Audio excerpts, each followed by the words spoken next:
Root C. Thank you, everybody. So I don't know if you remember, we did a preview of this talk, almost the first half, in this class. So you and Dr. Ben have been part of the genesis of this talk, and this is the final result. So thank you for being part of it, and thank you for helping. I'm glad to be back. I've always enjoyed these dynamic discussions in Dr. Ben's classes. So I want to start today. We may not be able to answer a lot of questions, but we can certainly raise a lot of questions here that you can take home and think about. So I'm going to show you a few slides with a few recent news clippings. All of these are from 2019. Middle button. Right. Advance. China uses DNA to track its people. Facebook has behaved like digital gangsters.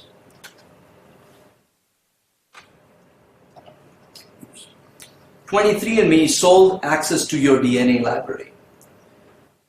You give apps sensitive personal information, and then they tell Facebook. Hundreds of millions of Facebook records exposed on Amazon cloud servers. Facebook exposed up to 6.8 million users' private photos. Apple knocks Facebook with a shutdown over app privacy. Europe's sweeping privacy rule, GDPR, was supposed to change the internet, but so far it's created frustration. So the question is, who owns your digital identity? Now, before I go further, let's just get some comments on the talk and your thoughts on the topic. We've discussed this before. I understand from Dr. Ben that you have at least gone into Dr. Zuboff's new book called Surveillance Capitalism earlier in the semester. No, we've referenced it, and I'm recommending they read it post-graduation. How many have seen Shoshana Zuboff's book? I'll post some further information, and I certainly recommend you read it. It's only about 900 pages. It's a masterpiece. It's a great work of research. It took her 7 years to write it. Although I don't agree with a lot of her conclusions and the sentiment, I understand the problem spaces that she's raising, and I relate to a lot of the problems that she's talking about. So she comes from a very strong moral and ethical standpoint that this is surveillance capitalism. I think it's inevitable. I view more of this as data capitalism, which we live in already. We cannot put the genie back in the bottle. And I'm not as surprised or as flabbergasted as she appears to be on these revelations, because we, having designed some of these systems, as an entrepreneur and a business leaders, this is how we design these systems. It's not a news to us, although it seems like it's being portrayed as an expose, which I don't think is a surprise to anybody in this room. So having said that, it sets the sort of context for one end of the extreme of a spectrum of issues here. You know, this is dystopian, this is bad, we're all going to live under surveillance capitalism, a few companies will have all our records, and not just that, they're using this to propel us and hurt us, in her terms, to behavior modification, which is true in some cases. That's how a lot of these apps are being built. And you know, if you look at the other side, the question is, as an entrepreneur or as a business leader, you're trying to create products that serve some value, that serve a need for a consumer, and you have their data. So how do we balance the two needs? For me, the question is not one is bad or the other is good. This is the world we live in. How do we make it better? So any thoughts on the talk or the topics that we brought up? It's a huge problem for our current digital age. The fact that at any given point in time, every transaction is timed. The fact that I travel for work, a third-party service, SAP's Concur service knows where I am. That data, if mined, would tell someone when they could rob my house. And just the beginning. That data resides in 3 or 4 different locations. Mm-hmm. And it's very questionable how secure it actually is. Right, exactly. So it's a huge problem. The challenge is how to solve it, or at least make incremental steps Mhm. towards improving it. Right. Right. It's something we deal with every day. Right. So you talked about the Concur app. If you look at how many of you have Nest in their houses?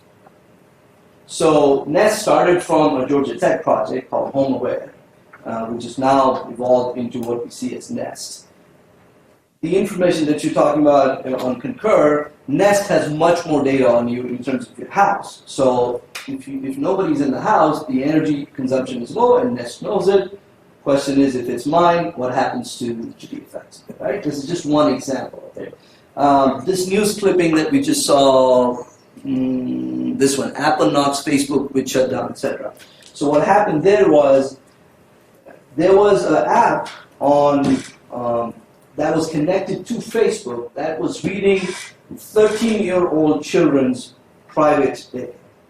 Facebook did not know about it, although it was accessing all the data through Facebook, and it was enabling through Apple essentially. So Apple exercises control and choice. And there is this power dynamic between these four companies, if you will, Apple, Google, Facebook, and Amazon.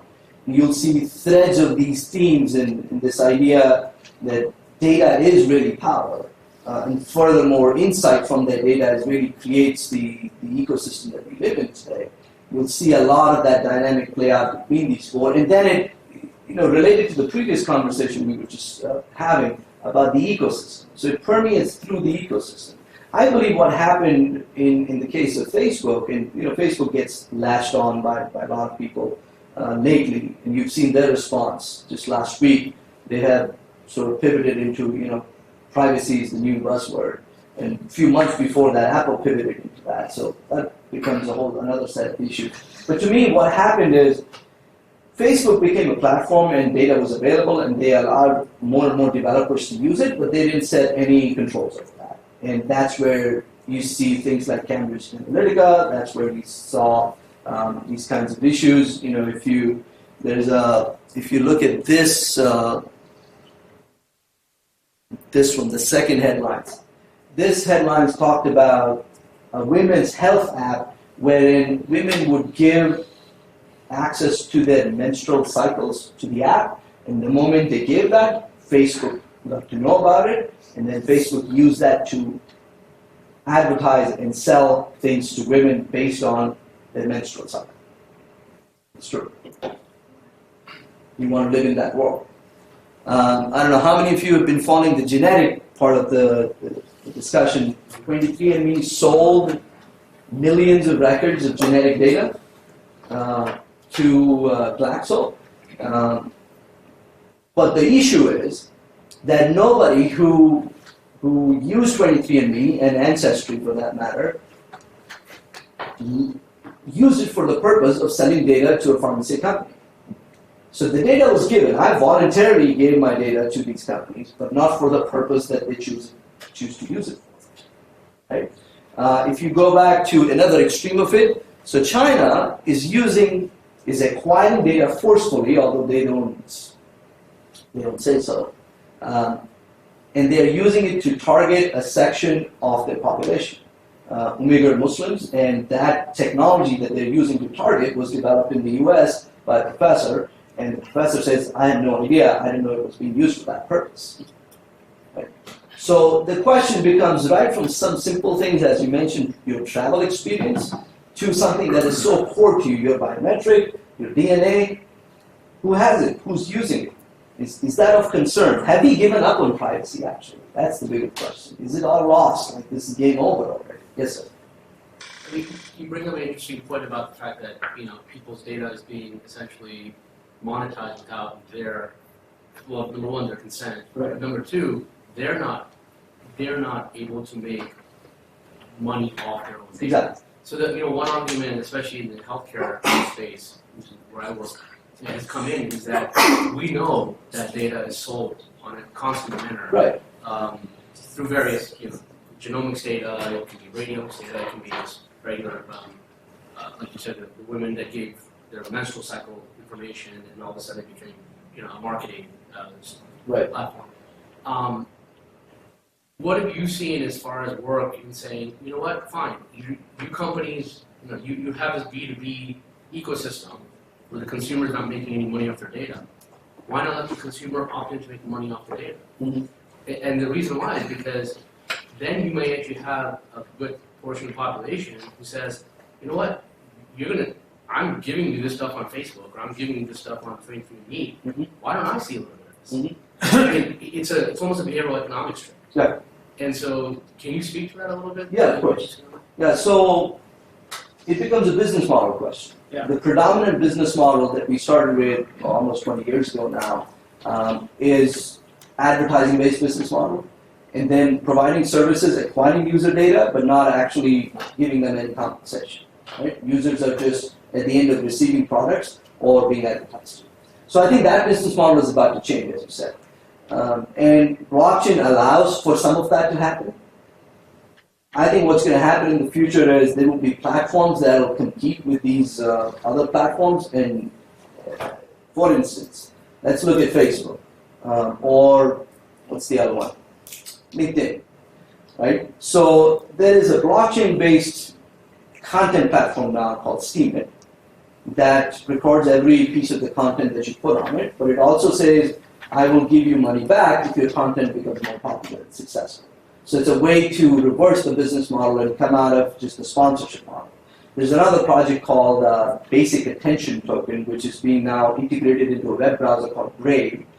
The idea there is my attention as a user is a prized possession. That's what all of these, be it Instagram, be it Facebook, Pinterest, etc., LinkedIn, that's what all of these companies monetize. So why don't we take your attention and get you paid for that attention? How do we do that? What is the technology behind it? Blockchain-based technologies and platforms are emerging. And so is a new form of business model, for sure. So just to move along, I've come up with 5 principles that you heard about in the talk as well. But here are a few questions that you can take away and try to answer these questions within your own context, within your own companies, your own applications as you're building this, recognizing the trend that there is a lot more regulatory influence coming, there's a lot more consumer influence coming, and in general there is an issue of trust. As I said in the talk, the trust is broken. The issue is that people don't have much of a choice, so a lot of people, you and I can't do much. Our choice is, well, leave Facebook, right? But even if you leave one platform, this is so permeated now that you can't really escape this digital economy that we live. So here are the questions, along with the principles. Access. Who has access to consumer data? As you develop your healthcare applications, let's put that out on the table. And what consumers want to know, not just who has access, but then do I have consent over sharing this data? I may be okay with you sharing, but do I have consent? Can you give me an ability to give you consent? Most systems are not designed for that. And for what purpose? So, in the previous example, maybe the women gave consent to the app to track their menstrual cycle because they wanted to keep track of it for their personal reasons, but they never consented to be marketed based on that data. It's a completely violation of my consent for the purpose which I gave consent. So it's not just, okay, here you have it and you can do whatever you want.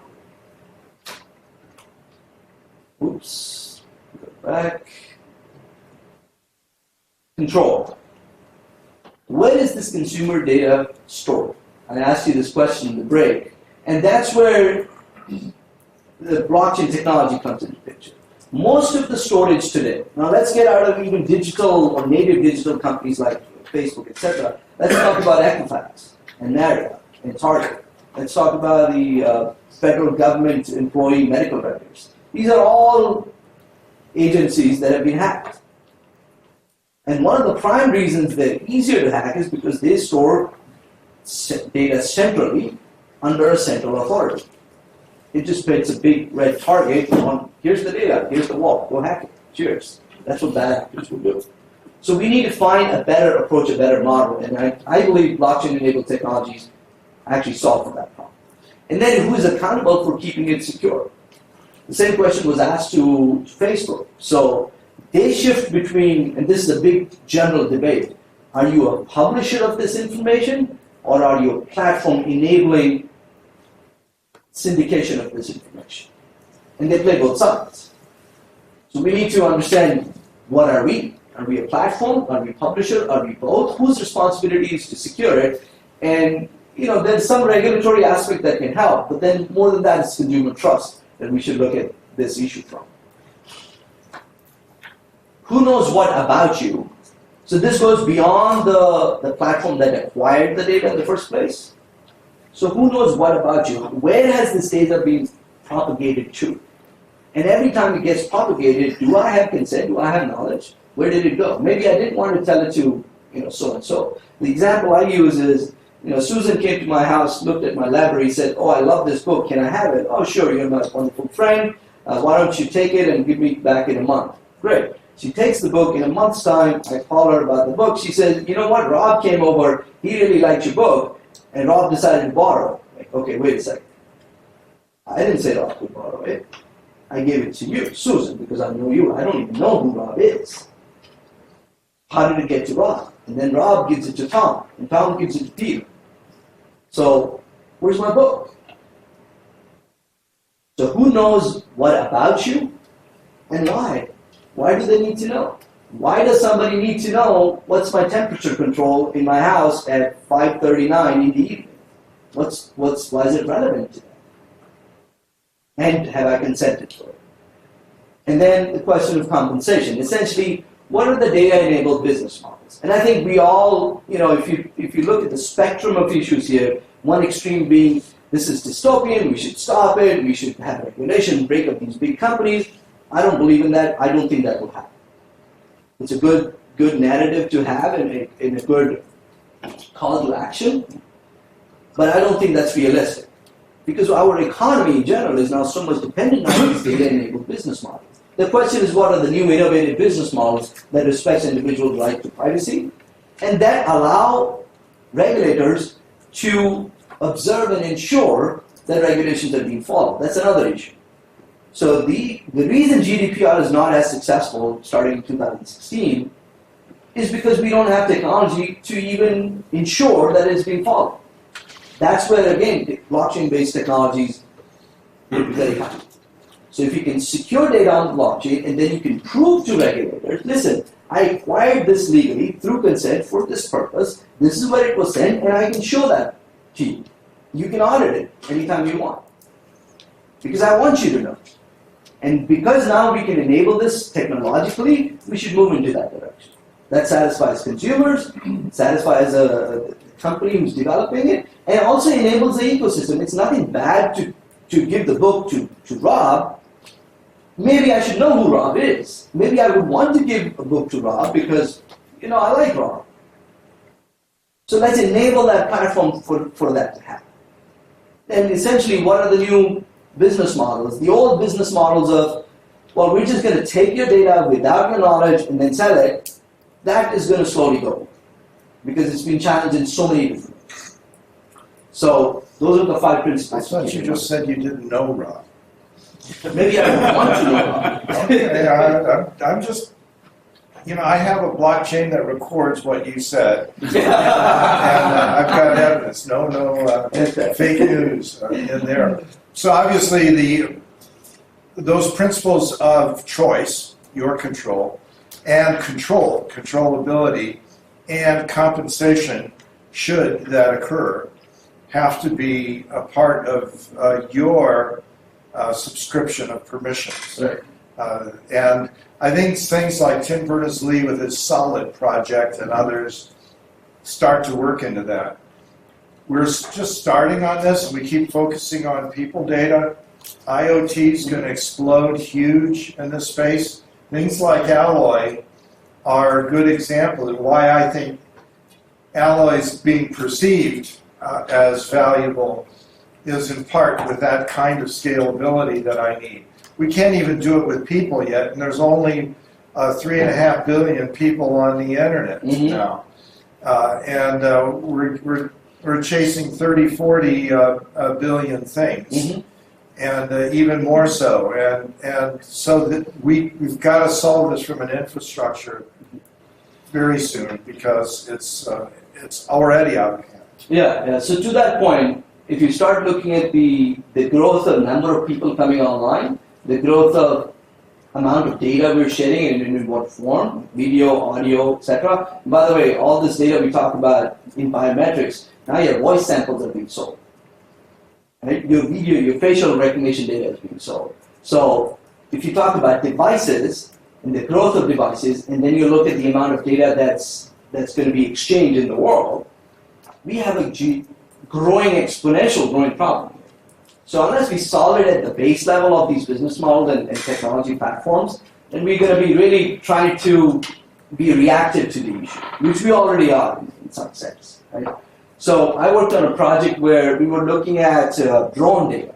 So today, at least in the United States, there is no real mechanism for managing drone flights as similar to manned flights. So if you move towards that kind of mechanism, you need to know everything about the drone, and not just that, you need to know everything about the drone pilot. And these things change frequently. Who's flying the drone? Is it insured? What kind of capabilities does the drone have? Which area is it flying in? Did it violate the airspace that it wasn't supposed to be in? And I want to do that. Is it insured? Is the pilot insured? Does the pilot have requisite licensing? And I want to do that real time. It can be done right now. And what if, the dystopian scenario is, what if one day a drone lands in the path of a manned flight, and the manned flight is down? Which drone was it? How do you know? That's where I believe blockchain-enabled technologies can help. So definitely to your point, IoT it compounds the issue further. And it's not just about identity of people, it's identity of devices as well. You raise the issue of perverse incentives, that in fact our business models exhibit perverse incentives. Just as Shoshana, who I used to work with at HBS and we used to always do lunches together, is she plays on going to the extreme on this, and even the term surveillance networks economy starts with the pejorative view of it. And as you use the term of a data economy, that doesn't necessarily carry that issue. But you have the perverse incentive right now that we know that the Alphabet and Facebook have 90+% of their revenue from advertising. And so there is no incentive not to collect. There's no incentive to do so. Tim Cook will say from Apple that we don't want to know your data. They start with a minimalist. I only want to collect what I absolutely have to know and to serve you, and then get rid of it. At least that's what they have said. And now, as you said, their promotion is privacy as a service is their lead on that as well. So we do have big problems in that we've created an opportunity of perverse incentives by keeping things too far open. On the other hand, you don't want to close it so you prevent innovation. Yes, sir. And maybe that is, as a consumer, or just an average consumer, we're so desensitized to everything that's going on. Yeah. Is that, maybe it's easier for you, when we had Snowden and, the government watching us, and then that kind of came, and then we've had the different things going on, and now it's like, man, it's just another day, and my day is gone, and this thing's happening, and we're getting really desensitized to that. Is it, and I go back to I'm in manufacturing and some of the environmental regulations that came in the 80s, and until you got really either financially hit them or jail or whatever, it didn't change. I mean, and so we have that kind of regulatory piece that what point does regulatory really have to come into play to really change it? Versus saying business model, because business model is never really going to change it. It's got to be something different, that forces the issue. I mean, that's what do you see on that? Is it? Yeah, so I think regulation has a role to play, but it's not the end all be all. Yeah. And we've seen the evolution of regulation as well. If you look at different industries, you'll see how effective or ineffective it is, right? And it depends on the country, et cetera, et cetera. So I can talk about regulation happening in China or in Europe versus US. California passed this law, and now all these companies, as we spoke about today, are trying to propose into it, which obviously they will. Nothing wrong with that. So regulation is one aspect. I don't think it's end all be all. I think business model, and then as an average consumer, we are desensitized to it. But here's what's happening. Our choice is actually increasing. If you look in terms of the platforms, the reason you hear about these platforms is because they're predominant, they're de facto now. It took them 15, 20 years to be so. So the new platforms that I talk about today, nobody's heard of, or we don't investigate it as a viable option. So it's like saying, put your mouth where your money is, right? That's the saying. So exactly that one. So you have a different choice to make in terms of the platforms that you choose to use, right? Where you choose to share your information and where you don't. So there is only, if we all decide to do that, that's a collective move, right? And the other part is, this is the reason I did the talk, because we are desensitized. We don't think about these things in that context. And it's these news come around and you're like, oh, this happened, oh, that happened. It's not, seemingly it's not my problem. But the funny part is, it actually affects you. It is an individual's issue, as well as it's a collective issue. So from your standpoint, you could start companies that could actually disrupt some of these models. Right? You could decide to start a company from a different economic philosophy, from a different moral philosophy, from a different business model philosophy. And I think that's happening. There are companies that are challenging that. Yes, please. So just tying a couple of threads together. Some of us went out to Silicon Valley for a trip as part of the program. Mm-hmm. And we had a talk on Stanford's campus at their innovation center by the director of that. And one thing that he said at that point kind of stuck with me, and it was that every person in the United States essentially pays $1,000 a year in Google tax. The money spent by advertisers with Google to get our eyeballs, then of course has to get paid back somewhere. Mm-hmm. Right? It gets paid back by increased prices. So it's a Google tax. In some of these data-enabled business models, where I, as a consumer, am beginning to set a value for my own data, what do those economics look like? Right. So we know now, because we could take Google's profit line or the revenue line and divide it by the number of people, we have a number.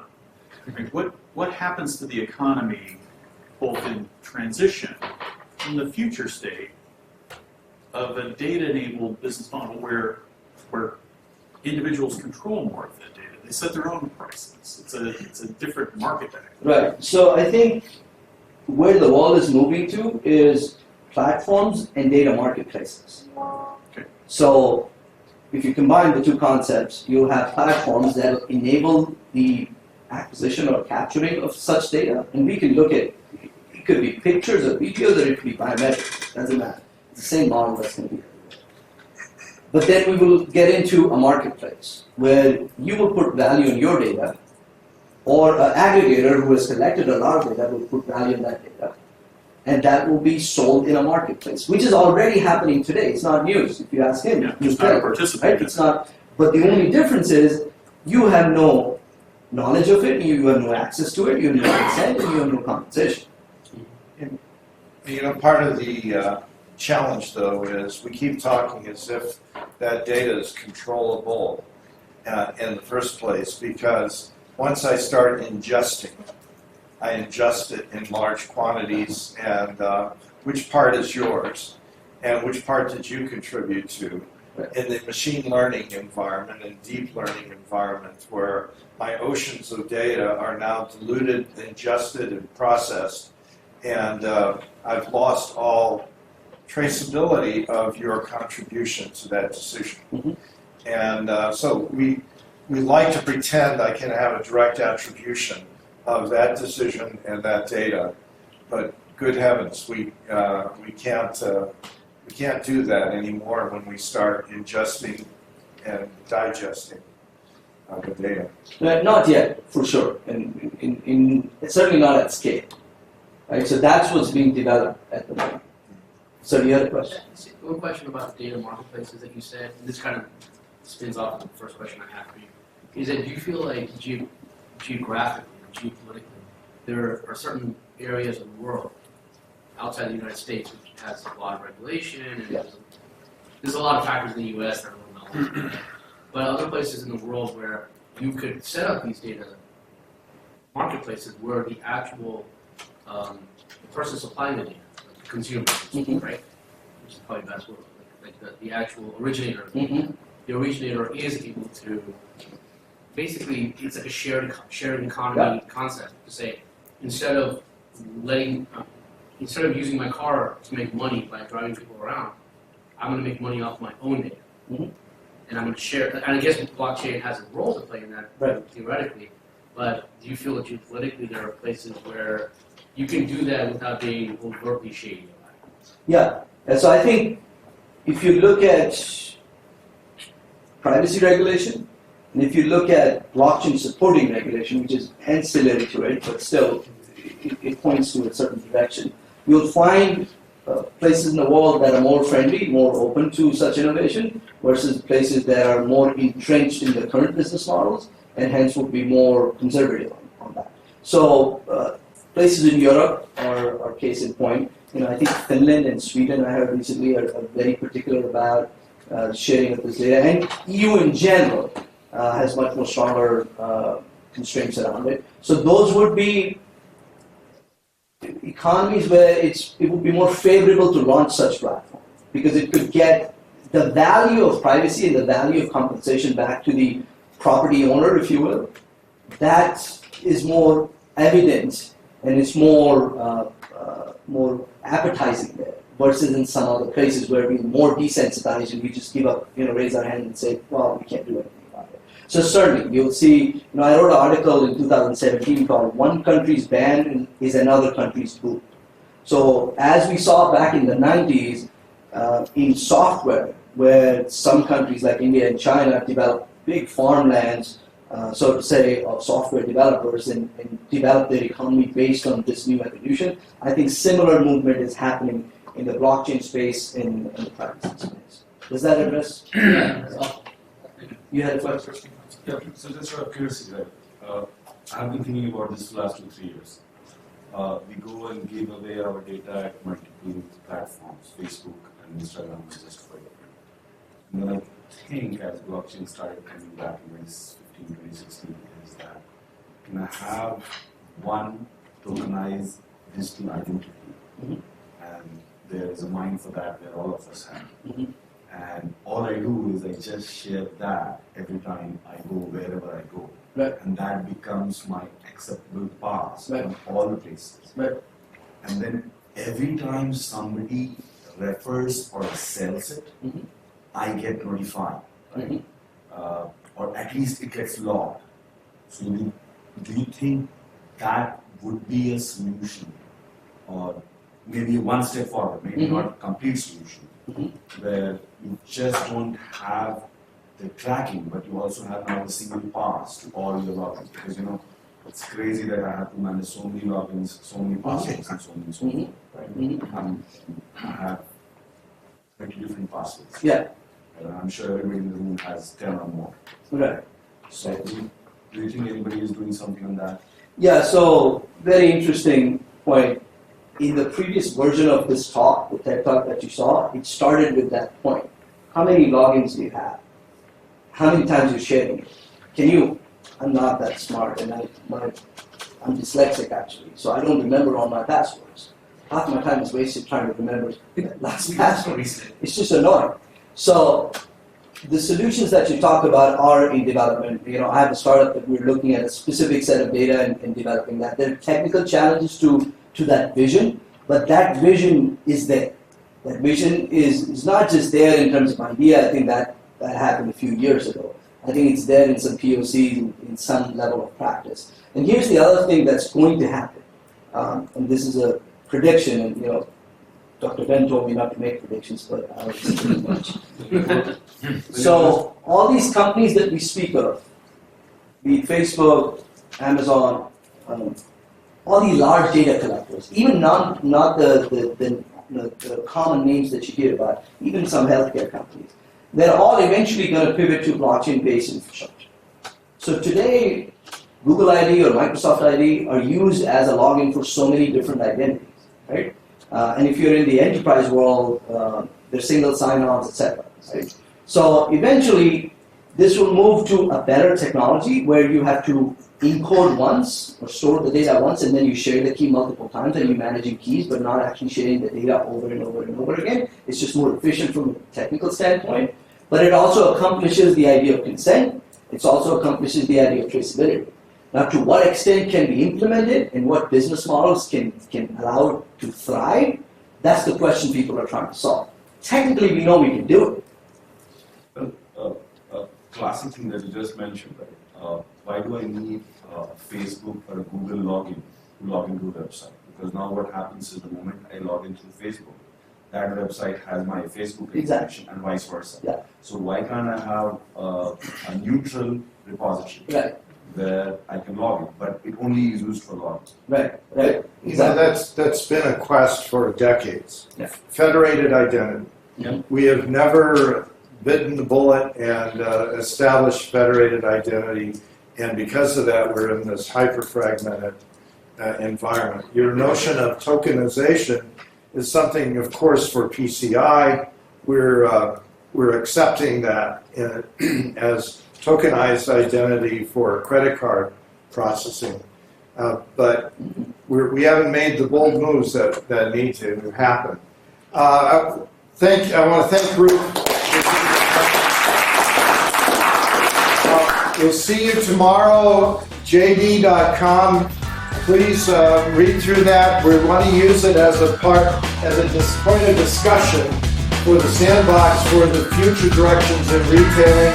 We're going to look at a whole bunch of different innovation directions, forward and backward.